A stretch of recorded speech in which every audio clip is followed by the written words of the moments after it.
ایک ایسا شخص جس نے اسلام قبول کیا مگر ایک بھی نماز نہیں پڑھی پھر بھی جنتی بن گیا۔ آپ یقین نہیں کریں گے، ایک چرواہے نے صرف ایک کام کیا اور سیدھا جنت کا حقدار بن گیا۔ واقعہ کچھ یوں ہے، غزوہ خیبر کے دوران ایک چرواہا جس کا نام حضرت اسود رضی اللہ تعالی عنہ تھا، حضور اکرم صلی اللہ علیہ وآلہ وسلم کی بارگاہ میں حاضر ہوا۔ اس نے عرض کیا، یا رسول اللہ صلی اللہ علیہ وآلہ وسلم، مجھے اسلام کی بنیادی باتیں سکھا دیجیے۔ نبی کریم صلی اللہ علیہ وآلہ وسلم نے اسے اسلام کی تعلیم دی، چنانچہ وہ فوراً ایمان لے آیا اور کلمہ پڑھ لیا۔ اب اس کے سامنے ایک مشکل فیصلہ تھا۔ ایک طرف اس کے پاس اپنے مالک کی بکریاں تھیں جو ایک امانت تھیں، اور دوسری طرف جہاد میں شرکت کا جذبہ۔ یہ چرواہا دراصل یہودی کا غلام تھا اور خیبر میں زیادہ تر یہودی آباد تھے۔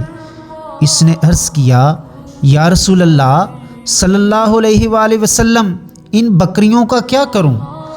آپ صلی اللہ علیہ وآلہ وسلم نے فرمایا، ان کا رخ اس سمت کر دو جہاں سے تم انہیں لائے ہو، یہ خود اپنے مالک کے پاس پہنچ جائیں گی۔ سبحان اللہ۔ حضرت اسود رضی اللہ تعالیٰ عنہ نے ایسا ہی کیا۔ پھر بکریوں سے کہا، اب میں تمہاری نگہبانی نہیں کر سکتا، اپنے مالک کے پاس چلی جاؤ۔ اللہ کی قدرت سے وہ بکریاں خود قلعے کی طرف چل پڑیں اور اپنے مالک تک پہنچ گئیں۔ اس کے بعد حضرت اسود رضی اللہ تعالی عنہ فوراً میدان جنگ میں شامل ہو گئے اور بہادری سے لڑنے لگے۔ کچھ ہی دیر بعد وہ شہید ہو گئے۔ حیرت کی بات یہ ہے کہ انہوں نے اسلام قبول کرنے کے بعد ایک بھی نماز ادا نہیں کی تھی، لیکن پھر بھی انہیں شہادت کا عظیم مقام ملا۔ جب ان کی لاش حضور صلی اللہ علیہ وآلہ وسلم کے سامنے لائی گئی تو آپ صلی اللہ علیہ وآلہ وسلم نے کچھ دیر کے لیے اپنا چہرہ مبارک پھیر لیا۔